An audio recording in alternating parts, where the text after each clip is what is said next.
শিখ গুরু ও শিখ জাতি। লেখক শ্রী শরৎ কুমার রায়। ঊনবিংশ অধ্যায়। স্বাধীনতার পরিসমাপ্তি। প্রথম শিখ যুদ্ধ।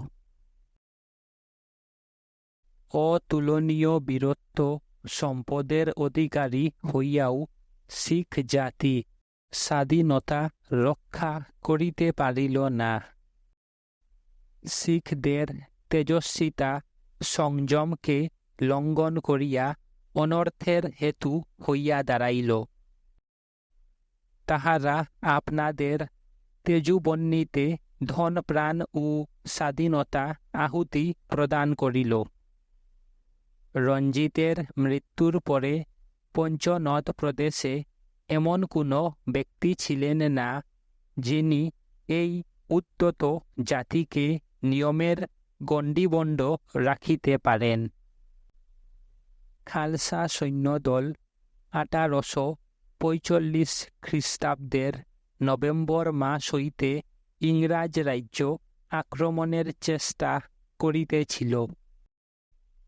এই সময় তেজ সিং ইংরাজ রাজ্য আক্রমণের চেষ্টা করিতেছিল। এই সময়ে তেজ সিং শিখ সৈন্যদলের সেনাপতি ছিলেন। লাহোর হইতে ইংরাজ পক্ষীয় সংবাদদাতারা রাজকর্মচারীদের নিকট পুনঃ পুনঃ আসন্ন সংগ্রামের খবর পাঠাইতেছিলেন।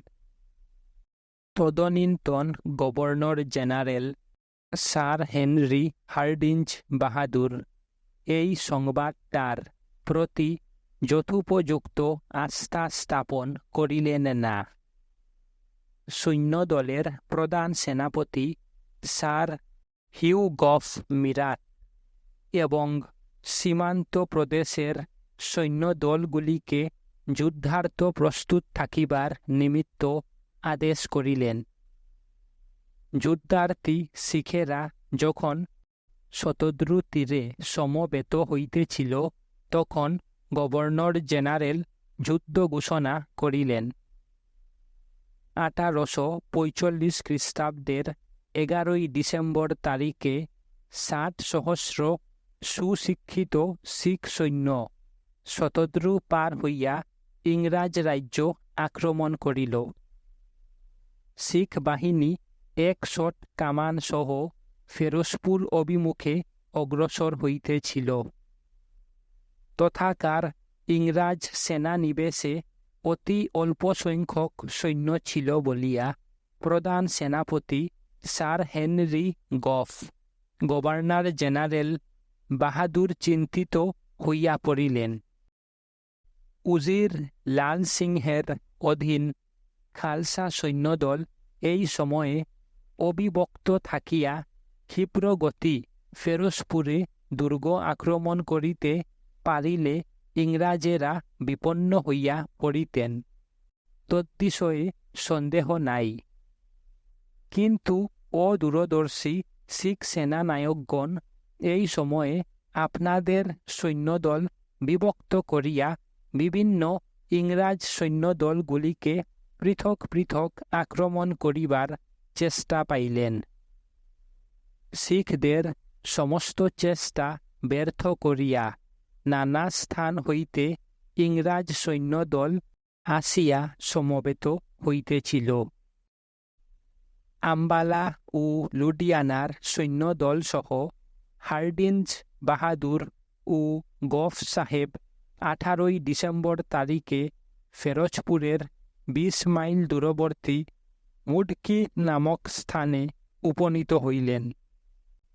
যুদ্ধ লোলুপ শিখ সৈন্যেরাও অগ্রসর হইল। ইংরাজ পক্ষে 11 সহস্র সৈন্য ও 42টা কামান, শিখ পক্ষে 30 সহস্র সৈন্য ও 40টা কামান ছিল। 18 ডিসেম্বর তারিখে বেলা 4 ঘটিকার সময়ে উভয় পক্ষে যুদ্ধ বান্ধিয়া গেল। অনুচ্ছ বালুকা শৈলের উপরিভাগে ঝোপের আড়ালে থাকিয়া শিখ সৈন্যেরা অবিশ্রাম গুলিবর্ষণ করিতেছিল। তাহাদের ঐবর্ত সন্ধানে ইংরাজ সৈনিকেরা হত ও আহত হইতে লাগিল। ইংরাজ পক্ষীয় পদাতিকেরা ওই গুলিবৃষ্টি অগ্রাহ্য করিয়া ধীরে ধীরে অগ্রসর হইতেছিল। বেলা 4টা হইতে সন্ধ্যা পর্যন্ত উভয় পক্ষে তুমুল সংগ্রাম চলিল। গাঢ় অন্ধকারে যখন ইংরাজ পক্ষীয় পদাতিক ও অশ্বারোহীরা ভীষণ বেগে শিখ সৈন্যদের উপর পতিত হইল, তখন তাহারা ভীত হইয়া পলায়ন করিতে আরম্ভ করিল। মুদকির 10 মাইল দূরে ফিরোজ শাহ নামক স্থানে শিখদের একটি দুর্গ ছিল। তাহারা দ্রুত বেগে তথায় যাইয়া আশ্রয় লইল। মুদকির যুদ্ধে শিখেরা পরাজিত হইলেও এই যুদ্ধে শিখ পক্ষের অতি অল্প সংখ্যক সৈন্যই প্রাণ হারাইয়াছিল। বিজয়ী ইংরাজেরা যুদ্ধান্তে শিখদের 17টা কামান প্রাপ্ত হইল, কিন্তু ইংরাজ পক্ষীয় 13 জন ইউরোপীয় ও 2 জন দেশীয় কর্মচারী এবং 200 সৈনিক ও সহিস নিহত হইয়াছিল। আহত কর্মচারী ও সৈনিকের সংখ্যা 657। মুদকি যুদ্ধে শিখেরা বিশেষ কোনো ক্ষতিগ্রস্ত হয় নাই বলিয়া সেদিনের পরাজয় তাহাদিগকে কিছুমাত্র ভীত বা নিরাশ করিতে পারে নাই। ভবিষ্যৎ জয়লাভের আশা হৃদয়ে পোষণ করিয়া আবার তাহারা যুদ্ধের আয়োজন করিতে প্রবৃত্ত হইল। তাহারা তাহাদের আশ্রয়স্থল ফিরোজ শাহ দুর্গটি যথাসম্ভব সুরক্ষিত করিয়া তুলিল। এদিকে ইংরাজদের সৈন্যবল দিন দিন বাড়িতেছিল। মুদকি যুদ্ধের পর দিন হইতেই নব নব সৈন্যদল আসিতেছিল। 21শে ডিসেম্বর তারিখে ফিরোজপুরের সৈন্যেরাও আসিয়া প্রধান সেনাপতির সৈন্যদের সহিত মিলিত হইল। প্রধান সেনাপতি স্যার হিউ গফ আর কাল বিলম্ব না করিয়া ওই দিনই 17,000 সৈন্য ও 69টা কামানসহ শিখ সেনা নিবিষের অনতি দূরে যুদ্ধার্থে উপনীত হইলেন। স্যার হার্ডিঞ্জ ও প্রধান সেনাপতি মহাশয় যথাক্রমে সৈন্যদলের দক্ষিণ ও বাম পার্শ্ব পরিচালনার ভার লইয়াছিলেন। বেলা 3 ঘটিকার সময়ে সংবাদ আসিল, শিখ সৈন্যেরা ইংরাজদিগকে আক্রমণ করিবার অভিপ্রায়ে অগ্রসর হইতেছে। অবিলম্বে স্যার হিউ গফ সসৈন্য 2 মাইল অগ্রসর হইয়া বিপক্ষ সেনার সম্মুখীন হইলেন। যুদ্ধার্থী শিখ ও ইংরাজ সৈন্য যে প্রান্তরে সমবেত হইয়াছিল, তথায় স্থানে স্থানে ঘন ঘন জঙ্গল ও বালুকাশৈল ছিল। মুদকির ন্যায় এখানেও শিখেরা অরণ্যের আড়াল হইতে গুলি চালাইতেছিল। ইংরাজ পক্ষের পদাতিক সৈন্য সতর্কভাবে অগ্রসর হইয়া শিখ সৈন্যদের হস্ত হইতে বলপূর্বক কামান ও বন্দুক কাড়িয়া লইতে লাগিল। উভয় পক্ষে ভীষণ সংগ্রাম চলিল। সন্ধ্যাবেলা ইংরাজেরা শিখ সৈন্যদিগকে ছিন্ন ভিন্ন করিয়া দুর্গের একাংশে প্রবেশ করিল। 1 মাইল দীর্ঘ, অর্ধ মাইল বিস্তৃত সমান্তরাল ক্ষেত্রাকৃতি সেই দুর্গ মধ্যে উভয় সৈন্যদল সংগ্রাম চালাইতে লাগিল। জীবনপাত করিয়াও ইংরাজ পক্ষীয় সৈন্যগণ অধিকৃত দুর্গাংশ রক্ষা করিতেছিল। এইরূপ ভাবে সেই ভীষণ রজনী কাটিয়া গেল। এই রাত্রির বর্ণনা করিয়া স্যার হেনরি হার্ডিঞ্জ ইংল্যান্ডের তদানীন্তন প্রধান সচিব স্যার রবার্ট পিন মহোদয়কে এক পত্র লিখিয়াছিলেন। গভর্নর জেনারেল বাহাদুর লিখিয়াছিলেন, 21শে ডিসেম্বরের রাত্রি আমার জীবনের বিশেষ স্মরণীয় রাত্রি। ওই দিনে রাত্রিকালে অনাহারে অনাবৃত্ত অঙ্গে দুঃসহ শীতে আমি সৈন্যদিগের সহিত বিনিদ্রভাবে ইতস্তত বিচরণ করিয়াছি। সমস্ত রাত্রি আমার চক্ষুর সম্মুখে ভীষণ যুদ্ধ চলিতেছিল এবং আমার সাহসী সঙ্গীরা বিপক্ষের গুলির আঘাতে ধরাশায়ী হইতেছিল। শিখদের অবিশ্রান্ত কামান গর্জনের সহিত উভয় পক্ষের জয় উল্লাস ও মৃতকল্প সৈনিকগণের আর্তনাদ শোনা যাইতেছিল। সৈন্যগণের মনের অবস্থা জানিবার জন্য এবং তাহাদিগকে উৎসাহিত করিবার অভিপ্রায়ে আমি বিভিন্ন দলে ঘুরিয়া বেড়াইতেছিলাম এবং সকলকে এই বলিয়া উত্তেজিত করিলাম যে প্রত্যুষে আমরা শত্রু সৈন্যের উপর ভীষণ বেগে পতিত হইয়া তাহাদিগকে পরাভূত করিব, কিংবা প্রকাশ্য যুদ্ধক্ষেত্রে বীরের ন্যায় মৃত্যুকে বরণ করিব। সূর্যোদয়ের সঙ্গে সঙ্গে ভীষণ সংগ্রাম ভীষণোত্তর হইয়া উঠিল। শিখ সৈন্যেরা বিস্ময়কর বীরত্ব দেখাইলেও সুপরিচালিত ইংরাজ সেনার আক্রমণের তীব্রতা সহ্য করিতে পারিতেছিল না। অনন্য উপায় হইয়া তাহারা পলায়ন করিয়া আত্মরক্ষার চেষ্টা করিতে লাগিল। শিখদের ৭৩টি কামান ইংরাজের হস্তগত হইল। বিদেশী ঐতিহাসিকদের মতে এই ভীষণ যুদ্ধে শিখ পক্ষের অনূন্য ৫,০০০ সৈনিক প্রাণ ত্যাগ করিয়াছিল। ইংরাজ পক্ষের ৩৭ জন ইউরোপীয় ও ১৭ জন দেশীয় কর্মচারী এবং ৬৪০ জন সৈনিক সহিষ্প্রভৃতি হত হইয়াছিল। আহত কর্মচারী ও সৈনিকের সংখ্যা ১৮০০-এর কাছাকাছি। ফিরোজ শাহ ক্ষেত্রের যুদ্ধান্তে বিজয়ী ইংরাজ সৈন্য শতদ্রু তীরে শিবির সন্নিবেশ করিয়া নূতন নূতন সৈন্যদলের আগমন প্রতীক্ষা করিতে লাগিল। এদিকে দুইবার পৃষ্ঠভঙ্গ দিয়াও শিখ সৈন্যদের সংগ্রাম লালসা প্রতিনিবৃত্ত হয় নাই। তাহারা আবার যুদ্ধ করিবার নিমিত্ত রসদ ও সৈন্য সংগ্রহের চেষ্টা করিতে লাগিল।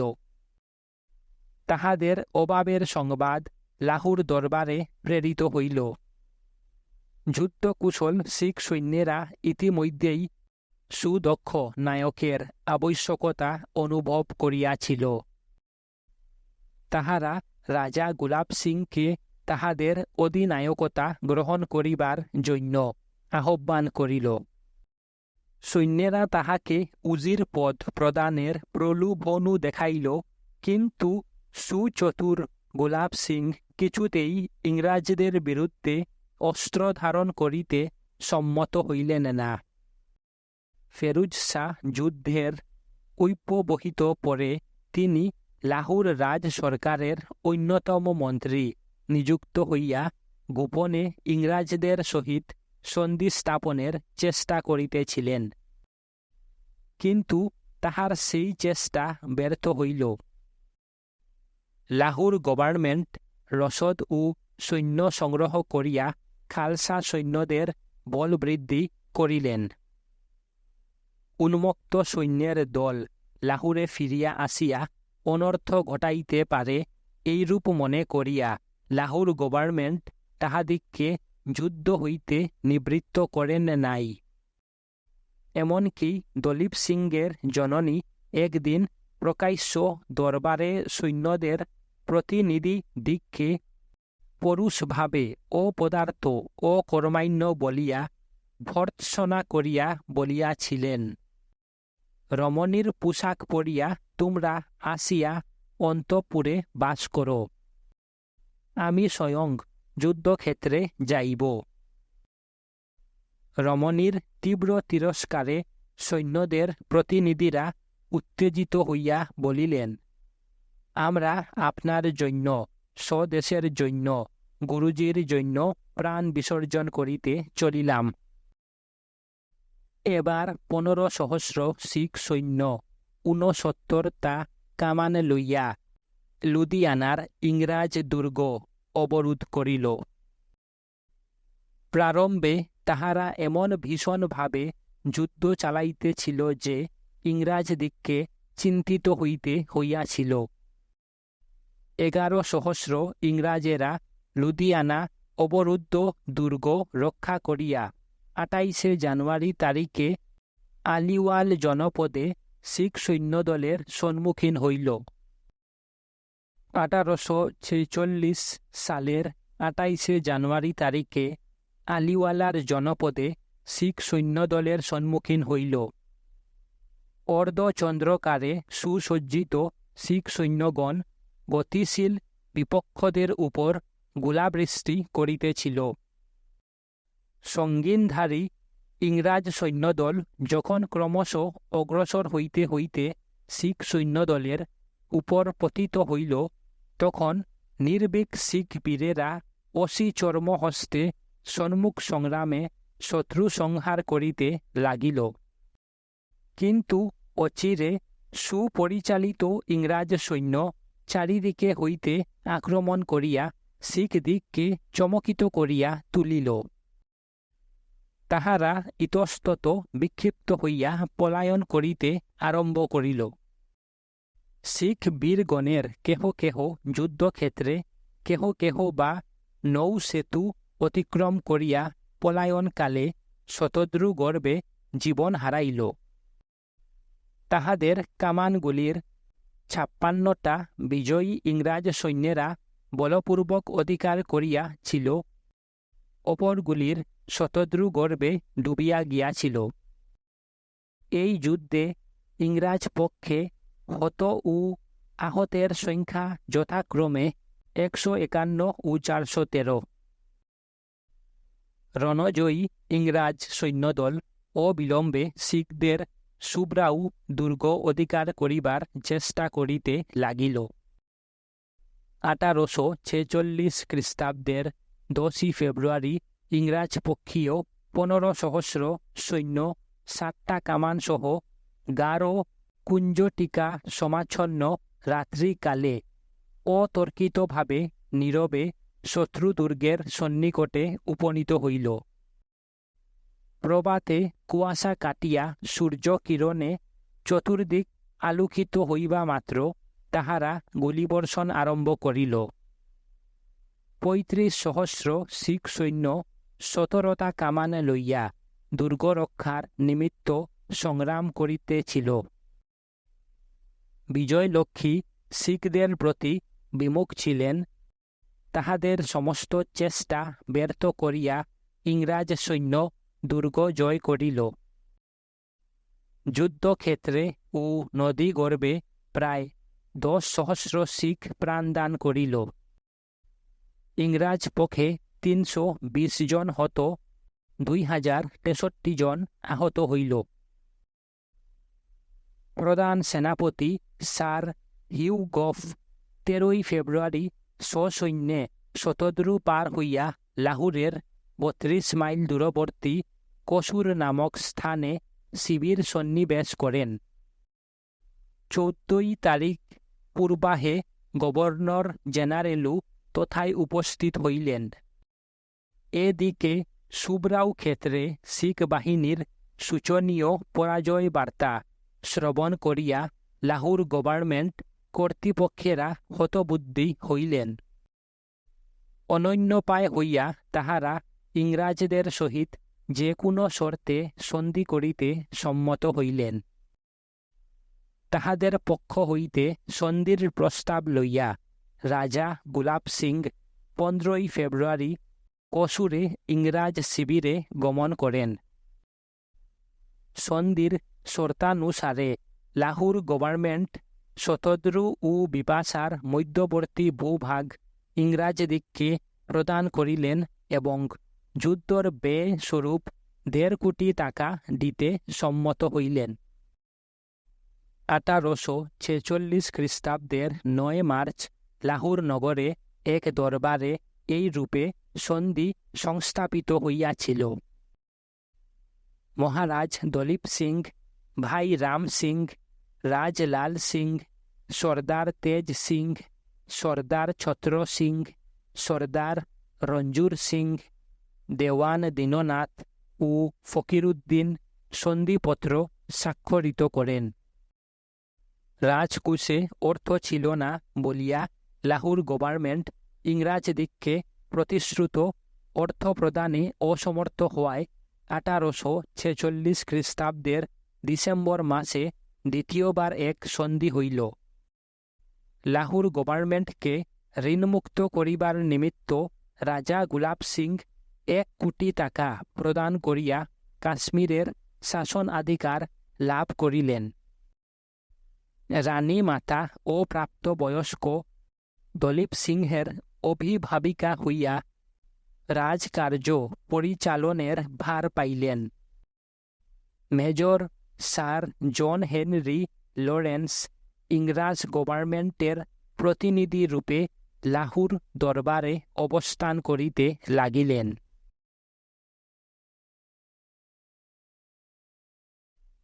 ঊনবিংশ অধ্যায় দ্বিতীয় শিখ যুদ্ধ। দুর্ভাগ্যক্রমে লাহোর গভর্নমেন্ট বেশি দিন ইংরাজদের সহিত হৃদ্যতা রক্ষা করিয়া চলিতে পারিলেন না। ডিসেম্বর মাসের সন্ধির শর্তানুসারে রাজা গুলাব সিংকে অবিলম্বে কাশ্মীর প্রদেশ ছাড়িয়া দেওয়ার কথা ছিল। লাহোর গভর্নমেন্ট প্রকাশ্যে ইহার অনৈত্যাচরণ না করিলেও গোপনে ষড়যন্ত্র করিয়া বিরোধ চালাইতেছিলেন। রানী মাতার অনুগ্রহ ভাজন প্রদান মন্ত্রী লাল সিং কাশ্মীরের ভূতপূর্ব শাসনকর্তাকে গোপনে পত্র লিখিয়া স্বীয় অধিকার অক্ষুণ্ণ রাখিবার নিমিত্ত উত্তেজিত করিতেছিলেন। অবশেষে স্যার হেনরি লরেন্স একদল শিখ সৈন্যসহ কাশ্মীরে গমন করিয়া বিবাদের মীমাংসা করেন। লাল সিংয়ের স্বাক্ষরিত পত্র লরেন্সের হাতে পড়িল। বিশ্বাসঘাতকতার অপরাধে তিনি লাহোর হইতে নির্বাসিত হইলেন। লাল সিংয়ের নির্বাসনে রানী কুপিত হইলেন। এদিকে শিখ সর্দারদের মধ্যেও অসন্তোষ প্রকাশ পাইতে লাগিল। ইংরাজ রেসিডেন্টের প্রভুত্ব তাহাদের নিকট একান্ত অসহ্য হইয়া উঠিল। কার্যত প্রকাশ না করিলেও প্রায় অধিকাংশ শিখ মনে মনে বিদ্রোহের ভাব পোষণ করিতেছিল।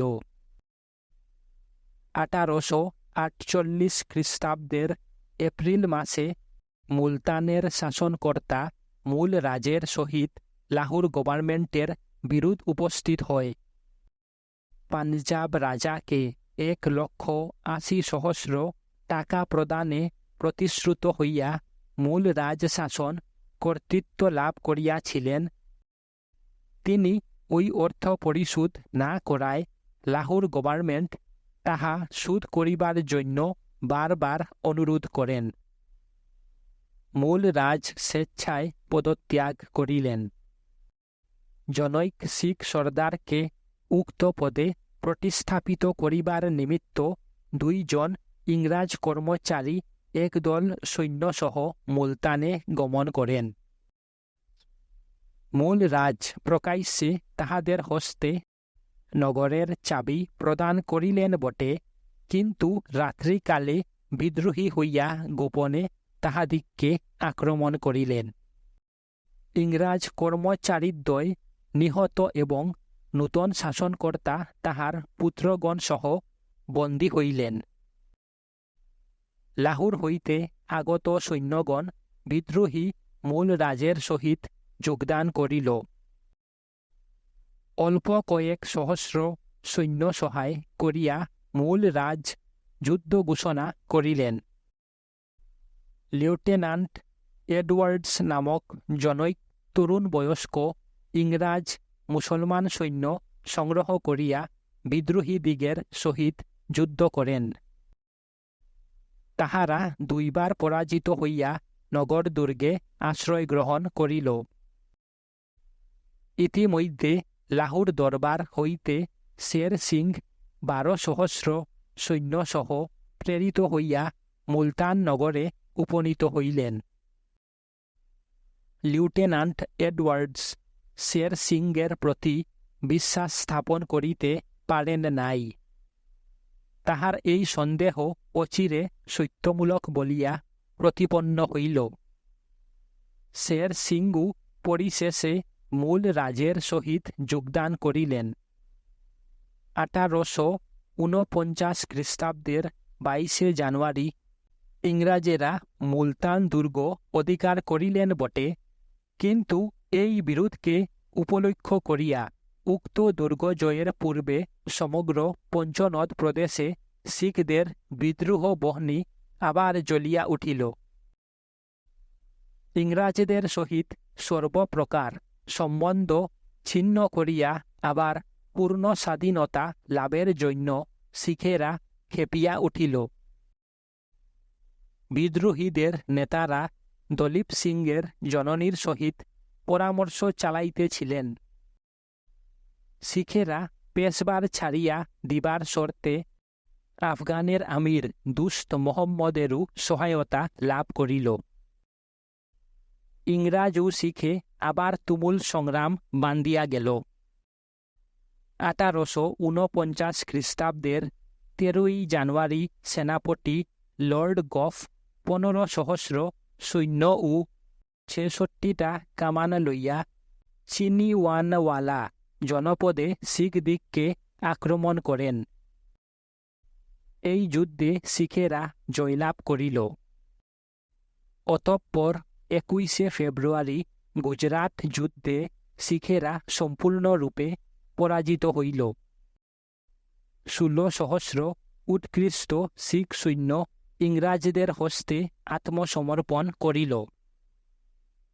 Governor general Lord Dalhousie 29 March তারিখের ঘোষণাপত্র দ্বারা পঞ্চনদ প্রদেশ ইংরাজ রাজ্যভুক্ত করেন।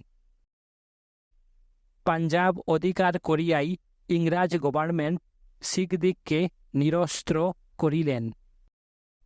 চক্ষু জলে রক্তপ্লাবিত করিয়া যে দিন একে একে শিখ বীরেরা তাহাদের পরম প্রিয় অস্ত্রগুলি ত্যাগ করিয়াছিল, সেদিনকার সুখকর দৃশ্য দেখিয়া অনেক সহৃদয় ইংরাজও মনোবেদনা পাইয়াছিলেন। মহারাজ দলীপ সিং ইংরাজের বৃত্তিভোগী হইয়া বিলাতে গমন করেন। শিখ রাষ্ট্র ও শিখ স্বাধীনতা সুখ স্বপ্নের ন্যায় সহসা ভাঙ্গিয়া গেল।